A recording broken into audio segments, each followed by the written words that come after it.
Spot ലൈവിന് പോകുന്നത് school അർദ്ധവാർഷിക പരീക്ഷാ ചോദ്യപേപ്പറുകൾ ചോർന്നതുമായി ബന്ധപ്പെട്ടൊരു വാർത്തയാണ്. ചോദ്യപേപ്പർ യൂട്യൂബ് ചാനലുകൾ വഴി ചോർന്നുവെന്ന പരാതിയുമായി ബന്ധപ്പെട്ട് വലിയ രീതിയിലുള്ള പ്രതിഷേധങ്ങൾ ഉയരുന്നുണ്ട്. കഴിഞ്ഞ ദിവസം നടന്ന 10ാം ക്ലാസ് പരീക്ഷയുടെ ചോദ്യപേപ്പർ സ്വകാര്യ ട്യൂഷൻ ചാനൽ വഴി നേരത്തെ പുറത്തു വന്നതാണ് പ്രതിഷേധങ്ങൾ കാരണമായിരിക്കുന്നത്.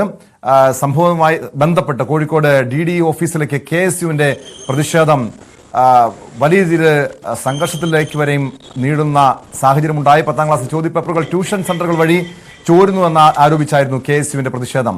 വിശദാംശങ്ങളുമായി കോഴിക്കോട് നിന്ന് MS അനീഷ് കുമാർ ചേരുന്നുണ്ട്. അനീഷ്, ഇത് ഈ ചോദ്യപേപ്പറുകൾ ചോരുന്നത് പുതിയ സംഭവമല്ല, പക്ഷെ ഇത് ഒരു യൂട്യൂബ് ചാനലുകൾ വഴി ഒരു ട്യൂഷൻ സെന്ററിന്റെ യൂട്യൂബ് ചാനൽ വഴി ചോദ്യപേപ്പർ പുറത്തു വരുന്നു. അതേ ചോദ്യപേപ്പർ, അതായത് ആ യൂട്യൂബ് ചാനലിൽ വന്ന ചോദ്യങ്ങൾ തന്നെയായിരുന്നു പരീക്ഷയിലും ഉണ്ടായിരുന്നുവെന്നാണ് ഈ സംഭവത്തിന് പിന്നാലെ പുറത്തു വരുന്ന വിവരങ്ങൾ. KSUവിന്റെ പ്രതിഷേധം ഇപ്പോഴും തുടരുകയാണോ? എന്താണ് ഈ സംഭവവുമായി ബന്ധപ്പെട്ട് പോലീസ് ഉൾപ്പെടെ സ്വീകരിച്ചിരിക്കുന്ന നടപടികൾ? അനീഷ്.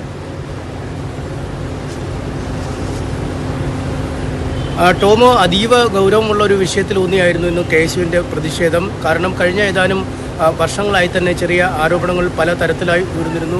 ഈ പരീക്ഷയ്ക്ക് തലേദിവസം ഈ ഓൺലൈൻ സൈറ്റുകൾ, ഈ പ്രത്യേകിച്ചും ഈ സ്വകാര്യ ട്യൂഷൻ സെൻ്ററുകൾ ആ രീതിയിലും ഓൺലൈൻ കോച്ചിങ് ഒക്കെ നൽകുന്ന കോച്ചിങ് സ്ഥാപനങ്ങൾ ഈ പരീക്ഷയുടെ തലേദിവസം കുട്ടികൾക്കായി മാതൃകാ ചോദ്യപേപ്പറുകൾ പുറത്തുവിടുമായിരുന്നു. ആ മാതൃകാ ചോദ്യപേപ്പറിലുള്ള ചോദ്യങ്ങൾ അതേപടി തന്നെ പരീക്ഷയ്ക്ക് ആവർത്തിക്കുന്ന ഒരു സാഹചര്യം നിലവിലുണ്ടായിരുന്നു. കഴിഞ്ഞ വർഷവും ഓണപരീക്ഷയ്ക്കും ക്രിസ്മസ് പരീക്ഷയ്ക്കുമൊക്കെ ഈ തരത്തിലുള്ള ഒരു രീതി കാണുകയും വലിയ പ്രതിഷേധങ്ങൾ ഉണ്ടാവുകയും ചെയ്തിരുന്നു. അതേ തുടർന്ന് അന്നും ഇക്കാര്യത്തെക്കുറിച്ച് അന്വേഷിക്കാം, നടപടിയെടുക്കാം എന്നാണ് വിദ്യാഭ്യാസ വകുപ്പ് വിശദീകരണം നൽകിയത്. പക്ഷേ ഇത്തവണ മാറ്റിയ രീതി അനുസരിച്ചുള്ള ചോദ്യപേപ്പറായിരുന്നു. അതായത് പതിവ് രീതി വിട്ട് കുറച്ചുകൂടി മാറ്റങ്ങളൊക്കെ ഉള്ള പുതിയ പാറ്റേണിലുള്ള ചോദ്യക്കടലാസാണ് തയ്യാറാക്കുക എന്ന് വിദ്യാഭ്യാസ വകുപ്പ് അറിയിച്ചിരുന്നു. അതിനനുസരിച്ചാണ് ഇത്തവണ ചോദ്യങ്ങൾ പരീക്ഷയ്ക്ക് വരികയും ചെയ്തത്. പക്ഷേ പരീക്ഷയുടെ തലേദിവസം MS സൊല്യൂഷൻസ് എന്ന് പേരുള്ള യൂട്യൂബ് ചാനലിലാണ് ഇംഗ്ലീഷ് ചോദ്യ പേപ്പർ അതേ രീതി തന്നെ വന്നു എന്ന പരാതി വന്നിരിക്കുന്നത്. എന്തായാലും KSU പ്രവർത്തകർക്ക് ചൂണ്ടിക്കാണിച്ച് ചോദ്യക്കടലാസിൽ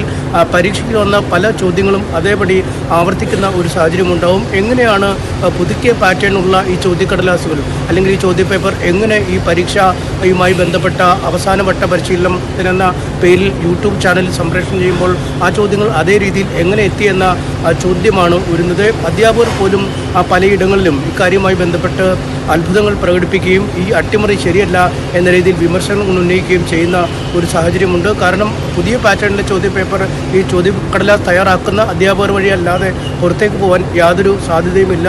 ഇത് ഈ ഓൺലൈൻ സൈറ്റുകൾക്കാണെങ്കിൽ ലഭിക്കുന്നത് ഇത്തരം തങ്ങൾ പഠിച്ചു വെച്ചത് അല്ലെങ്കിൽ ഈ ഓൺലൈൻ യൂട്യൂബ് ചാനലുകൾ വഴി വന്ന ചോദ്യങ്ങൾ അതേപടി പരീക്ഷയ്ക്ക് ആവർത്തിക്കുമ്പോൾ കുട്ടികൾക്കും ഇക്കാര്യത്തിൽ കൂടുതൽ വിശ്വാസ്യത തോന്നുകയും മറ്റു പരീക്ഷകൾക്കും മുന്നോട്ടുമൊക്കെ ഈ ഓൺലൈൻ യൂട്യൂബ് ചാനലിനെ ആശ്രയിക്കുന്ന ഒരു അവസ്ഥയിലേക്ക് വരികയും ചെയ്യും. ഈ ഓൺലൈൻ ചാനലുകൾ തന്നെ നൽകുന്ന വിവരങ്ങൾ അനുസരിച്ച് അവരുടെ ഈ വാട്സാപ്പ് വഴിയുള്ള ഗ്രൂപ്പിൽ ചേരുക അല്ലെങ്കിൽ കമ്മ്യൂണിറ്റിയിൽ ജോയിൻ ചെയ്യുക എന്നൊക്കെ പറയുന്നു. ഇത്തരം പെയ്ഡ് കാര്യങ്ങളാണ് ഇതൊക്കെ. അതിന് പ്രത്യേക പണം ഈടാക്കുന്നുണ്ട്. അതുകൊണ്ട് ലക്ഷക്കണക്കിന് വിദ്യാർത്ഥികളാണ് പലപ്പോഴും പരീക്ഷാ തലേന്നുള്ള ഇത്തരം ക്ലാസ്സുകൾ കാണുന്നത്. ഇവർ പിന്നീട് വാട്സാപ്പ് ഗ്രൂപ്പിൽ ജോയിൻ ചെയ്യുകയോ അല്ലെങ്കിൽ ഇവരുടെ ഓൺലൈൻ വിദ്യാഭ്യാസത്തിൽ ചേരുകയോ ചെയ്യുമ്പോൾ കോടിക്കണക്കിന് രൂപയുടെ ഇടപാടുകളാണ് ഇതിന് പിന്നിൽ നടക്കുന്നത്. എന്തായാലും വലിയ പണമിടപാടുകൾ അല്ലെങ്കിൽ വലിയ അഴിമതി തന്നെ ഇതിന് പിന്നിൽ നടന്നിരിക്കുന്നു എന്നാണ് KSU ആരോപിക്കുന്നത്. ഇക്കാര്യം ചൂണ്ടിക്കാട്ടി അവർ കോഴിക്കോട് ഡെപ്യൂട്ടി ഡയറക്ടറെ ഇന്ന് എഡ്യൂക്കേഷൻ്റെ കാണുകയുണ്ടായി. അദ്ദേഹവുമായി സംസാരിച്ചപ്പോൾ കഴിഞ്ഞ തവണ, അതായത് കഴിഞ്ഞ വർഷങ്ങളിൽ ഉയർന്ന പരാതികളും വലിയ ഗൗരവത്തോടു കൂടി തന്നെയാണ് വിദ്യാഭ്യാസ വകുപ്പ് കണ്ടതെന്നും വിദ്യാഭ്യാസ വകുപ്പിനും ഇതിന്മേൽ അന്വേഷണം നടത്തണമെന്ന് ആവശ്യപ്പെട്ട് താൻ കത്തെഴുതിയെന്ന് ചൂണ്ടിക്കാണിക്കുകയും ചെയ്തു. ഇത്തരത്തിലെ 2 കത്തുകൾ KSU നേതാക്കളെ DDE കാണിക്കുകയും ചെയ്തു. എന്തായാലും ഈ വർഷം ഇതുമായി ബന്ധപ്പെട്ട് ഇത്തരം ചോദ്യപേപ്പർ ചോർച്ചകൾ ആവർത്തിക്കില്ല എന്ന ഉറപ്പ് അദ്ദേഹം എഴുതി നൽകി. ഇനി വരുന്ന പരീക്ഷകളിൽ ഇത്തരം ഓൺലൈൻ സൈറ്റുകളിൽ നിന്നുള്ള ചോദ്യങ്ങൾ ഒരു തരത്തിലും വരാതിരിക്കുന്നതിനുള്ള നടപടികൾ സ്വീകരിക്കും. ഒപ്പം കഴിഞ്ഞ ദിവസം നടന്ന ഇംഗ്ലീഷ് ചോദ്യപേപ്പർ അതേപടി ആവർത്തിക്കാനുണ്ടായ കാരണത്തെക്കുറിച്ച് അന്വേഷിക്കും. തയ്യാറാക്കിയ അധ്യാപകരുമായി കാര്യങ്ങൾ ആരായുമെന്നും അദ്ദേഹം അറിയിച്ചിട്ടുണ്ട്. ഒപ്പം ഈ ഓൺലൈൻ യൂട്യൂബ് ചാനലിന്റെ സംപ്രേഷണം വൈകാതെ നിർത്തിവെക്കുന്നതിനുള്ള വിദ്യാഭ്യാസ വകുപ്പിന്റെ ഭാഗത്ത് നടപടി ഉണ്ടായിട്ടുണ്ട്.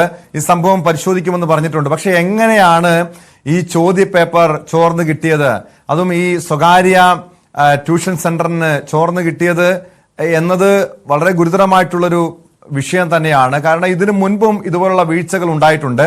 ആരുടെ ഭാഗത്താണ്, ആരാണ് ഈ ചോദ്യപേപ്പർ ചോർത്തി നൽകിയത്, ഇക്കാര്യങ്ങളിലൊക്കെ വിദ്യാഭ്യാസ വകുപ്പ് അന്വേഷണം നടത്തുമോ? അങ്ങനെയെങ്കിൽ ഇത് ഗുരുതരമായിട്ടുള്ള കുറ്റകൃത്യം തന്നെയാണ്. പോലീസിന്റെ ഭാഗത്തുനിന്നും നടപടി ഉണ്ടാകുമോ? ആ രീതിയിലുള്ള ഒരു പരാതിയുമായി KSU പ്രവർത്തകർ മുന്നോട്ട് വരുന്നുണ്ടോ?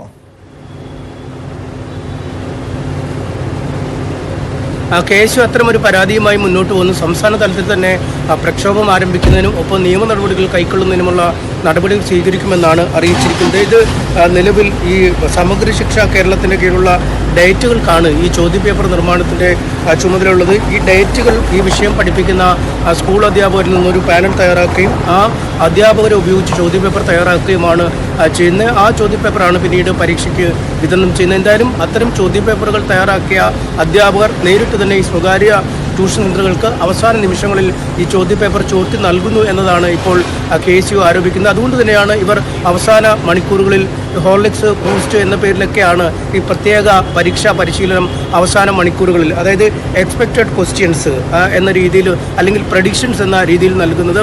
ആ പ്രഡിക്ഷനിലെ ചോദ്യങ്ങൾ അതേപടി പിറ്റേ ദിവസത്തെ പരീക്ഷയ്ക്ക് ആവർത്തിക്കുന്നതെന്നാണ് ഏറ്റവും കൗതുകകരമായ കാര്യം. ഇതിലേറ്റവും ശ്രദ്ധേയമായ മറ്റൊരു കാര്യം, ഒരുപാട് കുട്ടികളുണ്ട് ഇത്തരം ഓൺലൈൻ ട്യൂഷൻ സെൻ്ററുകളെയും അല്ലെങ്കിൽ യൂട്യൂബ് ചാനലുകളെയും ഒന്നും ആശ്രയിക്കാതെ സ്കൂളിൽ അധ്യാപകർ പഠിപ്പിക്കുന്നതും ഒപ്പം ഈ പാഠപുസ്തകങ്ങൾ നോക്കിയുമൊക്കെ പരീക്ഷയ്ക്ക് വേണ്ടി തയ്യാറെടുക്കുന്നത്. അത്തരം കുട്ടികൾ അക്ഷരാർത്ഥത്തിൽ കബളിപ്പിക്കപ്പെടുകയാണ് എന്നതാണ് ഏറ്റവും വലിയ വസ്തുത. കാരണം ഈ സ്വകാര്യ ഓൺലൈൻ ചാനലുകളുടെയും യൂട്യൂബ് ചാനലുകളുടെയും ബൂസ്റ്റും ഹോർലിക്സും ക്ലാസ്സുകളൊക്കെ കേട്ട് അവർ ആ പരീക്ഷ അതേപോലെ തന്നെ വിഷയങ്ങൾ പഠിച്ച് പരീക്ഷയ്ക്ക് പോകുമ്പോൾ അവർക്ക് ഏതാണ്ട് പൂർണ്ണ മാർക്കിലേക്ക് നീങ്ങുകയും പഠിച്ചുപോയി പരീക്ഷ എഴുതിയ കുട്ടികൾക്ക് ഇത് താങ്ങാൻ കഴിയാത്ത അവസ്ഥയിലേക്ക് കാര്യങ്ങൾ നീങ്ങുകയും ചെയ്യുന്നു. പല സ്കൂളുകളിൽ നിന്നും അധ്യാപകർ തന്നെ പരാതിപ്പെട്ടിട്ടുണ്ട് എന്നാണ് മനസ്സിലാക്കാൻ കഴിയുന്നത്. കാരണം ചില പ്രത്യേക ചോദ്യങ്ങൾ ചോദിച്ച് രാത്രി വൈകിയൊക്കെ കുട്ടികൾ അധ്യാപകരെ വിളിക്കുന്നു. സാർ, ഈ ചോദ്യത്തിന് ഉത്തരം എങ്ങനെയാണ്, ഈ ചോദ്യം എങ്ങനെ ചെയ്യണം എന്നൊക്കെ ചോദിച്ച് ചില പ്രത്യേക ചോദ്യങ്ങൾക്ക് ഉത്തരം ചോദിച്ച് അസമയത്ത് കുട്ടികൾ വിളിക്കുന്നു, പുലർച്ചെ കുട്ടികൾ വിളിക്കുന്നു. ഇതിനുശേഷം പരീക്ഷാ ഹാളിലെത്തുമ്പോൾ ഇതേ ചോദ്യങ്ങൾ പരീക്ഷയ്ക്ക് വരികയും ചെയ്യുന്നു. അതുകൊണ്ട് തന്നെ അതിൽ കൃത്യമായ ഒരു അസ്വാഭാവികത ഉണ്ട് എന്ന് തന്നെയാണ് പല അധ്യാപകരും ഇതുമായി ബന്ധപ്പെട്ട് സാക്ഷ്യപ്പെടുത്തുന്നത്. എന്തായാലും അതീവ ഗുരുതരമായ ഒരു കുറ്റകൃത്യം. കാരണം ഒരു പൊതു പരീക്ഷ എന്ന രീതിയിൽ അല്ലെങ്കിൽ 10ാം ക്ലാസ്സിലെ അവസാന പരീക്ഷ അല്ലെങ്കിൽ പോലും ഒരു ടേം പരീക്ഷ എന്ന് പറയുമ്പോൾ അത് അവസാന പരീക്ഷയുടെ ഒരു ചൂണ്ടുപലകയാണ്.